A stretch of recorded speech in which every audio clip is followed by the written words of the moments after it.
वृंदावन में श्री सनातन गोस्वामी जी सदैव अपनी रहनी से रहते। एक दिन एक दिव्य लीला उनके सामने स्फुरित हुई। महावन में रहस्यमय दृश्य देखा कि कुछ गोप बालक खेल रहे हैं। एक नवतमाल श्याम बालक श्री सनातन जी की ओर देखकर मुस्कुरा रहा है और मंद मंद मुस्कुराते हुए प्रेम भरी तिरछी चितवन से कटाक्ष कर रहा है। सनातन जी आकृष्ट हो गए। वो रूप माधुरी को हृदय लगाने के लिए दौड़ पड़े। जो सामने एक दिव्य लीला स्फुरित हुई, देखा कि बहुत से गोप सखाओं के साथ श्री लालजू महाराज खेल रहे हैं। बहुत ही सुंदर श्यामंग कांति है। मंद मंद मुस्कुराते हुए तिरछी चितवन से श्री सनातन जी की तरफ देख रहे हैं। विवश होकर भाग पड़े उनको हृदय से लगाने के लिए। जो ही नजदीक पहुंचकर हृदय लगाने की चेष्टा की तो अंतर्धान हो गए। आप भाव विभोर होकर विलाप करने लगे, क्रंदन करने लगे, अश्रुपात करने लगे। इतनी शिथिलता हुई कि थोड़ी देर के लिए नींद सी आई, एक झपकी सी आई। तो देखा वही श्यामल गोप बालक जो प्रगट में दिखाई दी थी लीला, वही स्वप्न में देखा। और वो कह रहा है, तुम मुझसे मिलना चाहते हो? मैं मथुरा में श्री परशुराम जी चतुर्वेदी के घर में रह रहा हूं। अब तुम मुझको अपने साथ ले लो, वहां जाओ और वहां से मुझको अपने साथ ले लो। तत्काल ही सनातन जी की वो निद्रा टूटी। आप प्रातः काल होते ही मधुकरी के निमित्त श्री परशुराम जी चौबे के आवास स्थान पर पहुंचे। वहां आपको उस बालक का श्री ठाकुर श्री मदन मोहन के रूप में दर्शन हुआ। जब उस घर में पहुंचे तो सुंदर सिंहासन पे श्री मदन मोहन ठाकुर जी विराजमान थे। जे ही दृष्टि की तो वही बालक जो महावन में गोप सखाओं के साथ खेलते देखा, जो स्वप्न में आदेश देते देखा, वही देखा कि ठाकुर मदन मोहन जी के रूप में वो विराजमान है। ओहो, ये तो ठाकुर मदन मोहन जी हमारे साथ ऐसी लीला कर रहे थे। आप एक टक दर्शन करते हुए आसक्त चित्त हुए। आप वैसे तो एक दिन मधुकरी लाते और ठाकुर जी को अर्पित करके कई दिन तक प्रसाद रूप से उसको पाते, फिर कई दिन बाद मधुकरी को दाते। लेकिन मदन मोहन जी के दर्शन के लोभ से आप प्रतिदिन उसी घर में जाने लगे माधुकरी के लिए, और मदन मोहन जी के दर्शन करते और घंटों खड़े दर्शन करते हुए अश्रुपात करते रहते। एक दिन घर की वृद्धा माता ने देखा कि नेत्र में नेत्र मिलाए हुए ठाकुर के घंटों खड़े हैं, अश्रु प्रवाह हो रहा है। आपकी ऐसी प्रेममयी दशा देख के, बाबा इनको देख रहे हो? बाबा इनको मत देखो, ये सर्वनाश कर देते हैं, बहुत वैसे ठाकुर हैं। उस मैया ने कहा। तो श्री सनातन गोस्वामी ने उस मैया की तरफ देखा, बोले सुनो, मेरा बहुत बड़ा कुटुंब था, खूब घर भरा हुआ था संपत्ति से, जन से, परंतु ये जब से आया हमारे घर में इसने सब नाश कर दिया। मेरा परिवार मिट गया, मेरी सब संपत्ति चली गई, केवल मैं अकेली रह गई। ऐसा ही होता है, अकेला ही रखता है। इसीलिए कल की चर्चा में था, पूज्यपाद श्री रूप गोस्वामी जी कहते हैं कि अगर अपने परिवार से मोह ममता हो तो श्री राधा गोविंद देव जी से आंख मत मिलाना। यदि आंख मिला लिया तो किसी काम के नहीं रहोगे। ठीक ऐसे ही ये श्री मदन मोहन ठाकुर जी की लीला है। उस मैया ने कहा कि सब कुछ नष्ट हो गया जब से आया है, केवल मैं अकेली रह गई हूं। सनातन जी ने वही अश्रु प्रवाह अनुराग से भीने हुए नेत्र कहा, माता जी तुम इसका परिचय मत दो, मैं जानता हूं मेरी भी यही दशा हो गई है। जब से इसने नजर की तब से सब नाश हो गया। और क्या, राजमंत्री थे, नजर हुई, कहां पहुंचा दिया। एक गुदड़ी करवा और भाव में मगल। ये विनोद है महापुरुषों का। समस्त मलिनता माया की जो हमें घेरे हुए है, जब ठाकुर का कृपा कटाक्ष होता है तो उससे बिलक करके अपनी लीला में प्रवेश दे देते हैं, जो चिदानंदमयी है, जो एक रस लीला है। ये परिवर्तनशील जगत की मोह ममता का नाश एकमात्र इनकी कृपा कोर से होता है। जब से इनसे प्रीति की तब से मेरा सर्वनाश हो गया, श्री सनातन जी ने कहा। इसलिए नाश का अब तो कोई भय रहा नहीं, कोई बचा ही नहीं तो क्या भय है। मेरे निकट जो भी था अब वर्तमान में कुछ नहीं रह गया है। ये इसी की नजर का चमत्कार है। वृद्धा ने कहा, तो भी तुम इसकी तरफ देख रहे हो?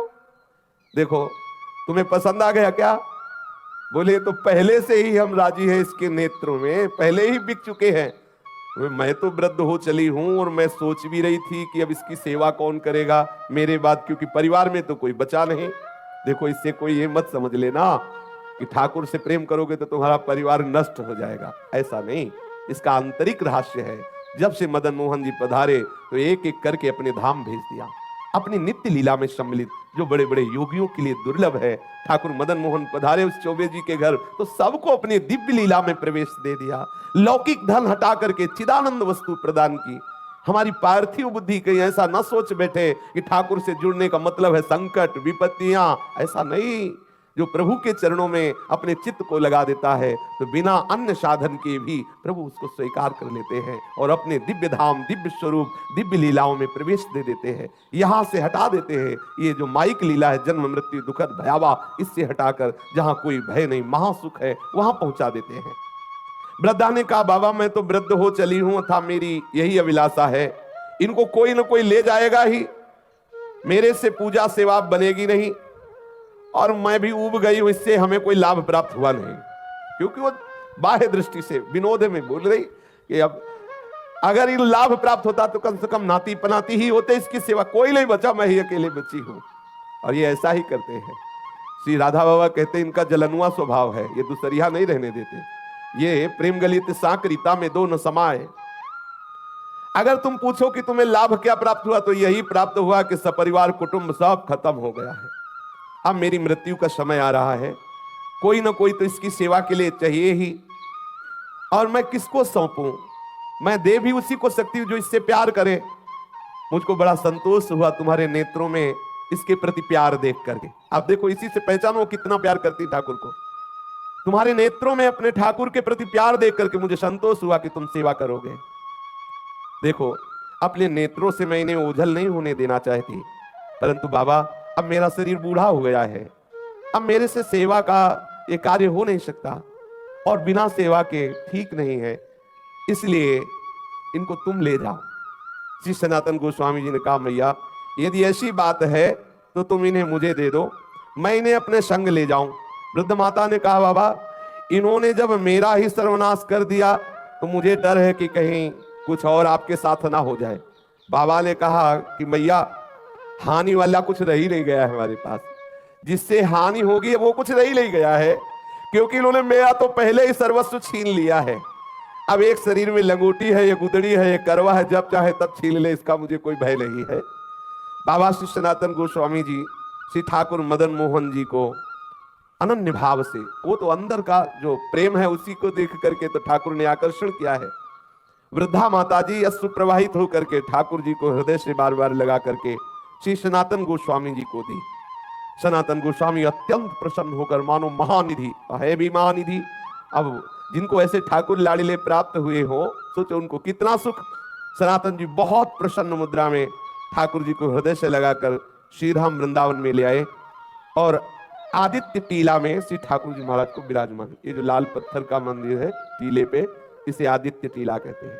उनकी पर्णकुटी वहीं थी, वहीं ठाकुर जी को विराजमान किया। सनातन जी की दिनचर्या में उदर पोषण के लिए माधुकरी वृत्ति ही थी। एक दिन ले आते, कई दिन प्रयोग करते, परंतु अब कुटिया में ठाकुर जी पधारे।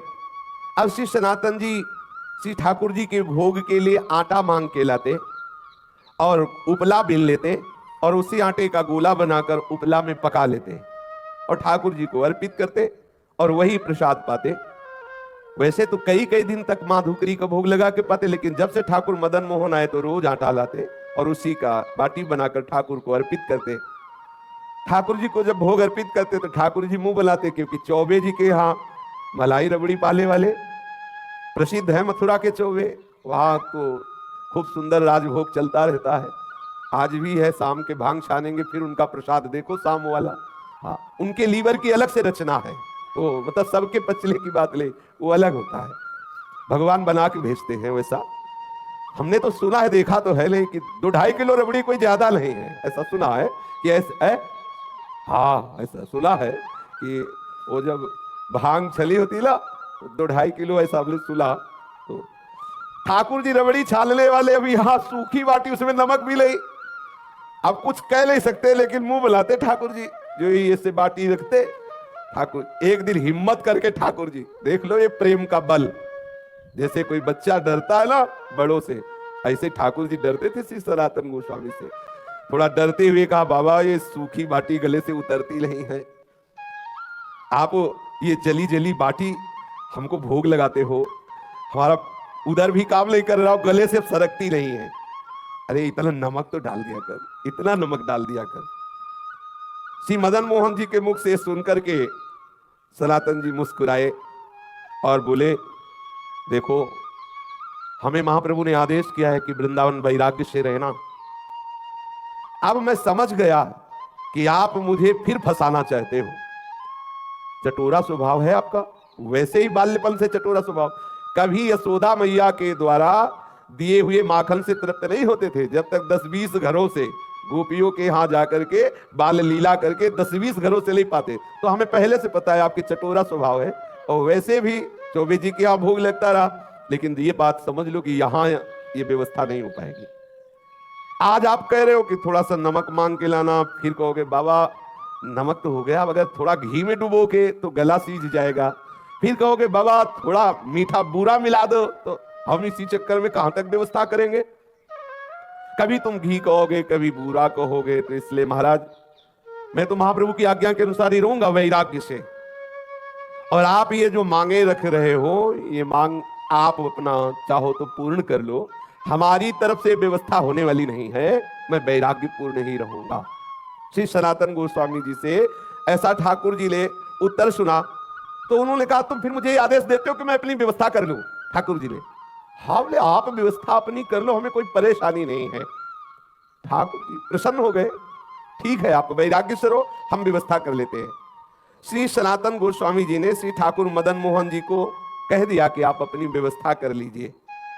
तो उसी समय मुल्तान देशवासी कोई रामदास जी नाम के जो एक कपूर परिवार के विशाल नौका में विविध रत्नों और सैंधव नमक, काबुल के मेवा इत्यादि भरी हुई, वैसे पहले यमुना जी से ही व्यापार आदि के लिए नौका यात्रा के द्वारा आना जाना होता था। तो वो आगरा जा रहे थे, जिसमें मेवा भरी हुई थी, सेंधा नमक भी था और विविध प्रकार के रत्न भी थे। बहुत बड़ी नौका थी, जिसे नरवाहन जी के चरित्र में आता कि 600 सैनिक तो उस जैनी की नौका की व्यवस्था में थे और बहुत सा वो व्यापार की सामग्री लिए। तो मतलब कोई ऐसी नौका नहीं कि 10-5 लोग बैठे हों, ऐसे में विशाल नौकाएं और उसमें संपत्ति। जब ठाकुर जी से कहा आप अपनी व्यवस्था कर लो, तो यही नीचे ही यमुना जी बहती थी, जहां से आज परिक्रमा मार्ग है।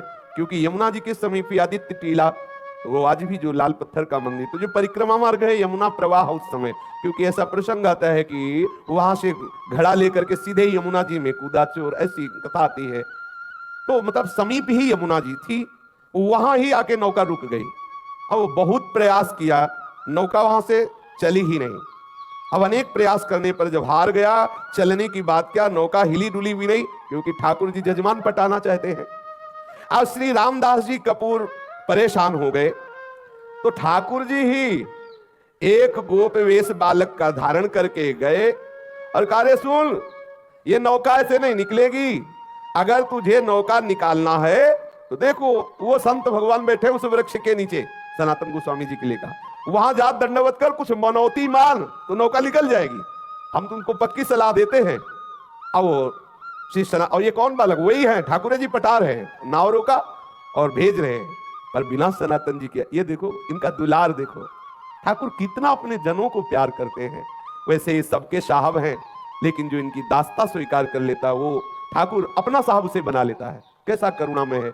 नरसिंह मेहता जी के लिए देखो, अपने को सेवक कहा, जब कभी आदेश हो स्वामी निसंकोच होकर आदेश करना, ये सेवक सदैव आपकी सेवा में तत्पर है। श्री द्वारिकाधीश जी ने ऐसा नरसिंह जी के लिए कहा। सबका साहब अपने सेवकों का सेवक बन जाता है, अपने सेवकों को साहब बना लेता है। जाकर के सनातन जी की शरण में उनसे अनुनय विनय करो, तुम्हारी नाव निकल जाएगी। रामदास कपूर तत्काल जिधर उस गोप बालक ने संकेत किया था वहां गए। श्री सनातन गोस्वामी जी बैठे हुए श्री प्रिया प्रीतम के चिंतन में डूबे हुए थे। उसने आकर साष्टांग प्रणाम किया, वस्त्रपात करते हुए कहने लगा, मेरी रक्षा करो, मैं एक व्यापारी हूं, मेरी नाव फंस गई, मैंने हर उपाय करके देखा, ब्रजवासियों को बुलाकर निकालने की चेष्टा की, नहीं निकली, आप कृपा कर दो, मैं आपके पास आया हूं किसी ब्रजवासी के कहने पर। ध्यान किया सनातन गोस्वामी जी ने कि कौन ब्रजवासी ने भेजा, पता चला ठाकुर मदन मोहन ने। बोले समझ गए, अच्छा जजमान पटा लिया है। श्री रामदास जी ने जब सनातन जी से ऐसा कहा तो सनातन गोस्वामी जी ने कहा कि भैया वो बैठे पर्णकुटी में, वो जो बैठे ना, आप जाओ उनके सामने कुछ मनौती मानो, जाके उनके सामने मनौती मानोगे तो नाव निकल जाएगी, क्योंकि जान गए कि ठाकुर जी ने ऐसी लीला की। सनातन गोस्वामी ने कहा नाव तभी निकल सकती है जो पर्णकुटी में विराजमान ठाकुर जी है उनके सामने कुछ निवेदन करो जाके। श्री रामदास जी ठाकुर जी मदन मोहन के सामने गए, देखते ही आसक्त हो गए, इतना सुंदर रूप ठाकुर श्री मदन मोहन जी का। और जैसे कोई संकल्प करवा रहा हो, वो कोई चेष्टा नहीं करे, अंदर से आया नौका निकल जाए तो जितने रत्न जितनी मेवा में ये सब बिकने के बाद इससे मंदिर बनवा देंगे और आपके भोग राग की व्यवस्था कर देंगे। बस आए, सहज में नाव निकल गई, कोई धक्का भी ज्यादा नहीं लगाना पड़ा, क्योंकि रोका जिसलिए था इसीलिए रोका था। अब वो श्री रामदास कपूर जी सब सामान की बिक्री करके रत्न आदि को लेकर के आए और मदन मोहन जी का लाल पत्थर का जो मंदिर है उन्होंने निर्माण कराया और समुचित श्री मदन मोहन जी के राग भोग की व्यवस्था की। स्वयं ठाकुर जी ने अपने मंदिर को बनवा लिया और अपनी भोग व्यवस्था कर ली। सनातन जी सदैव अपने स्वरूप चिंतन में मगन रहते हैं, निरंतर श्री प्रिया प्रीतम के चिंतन में मगन रहते।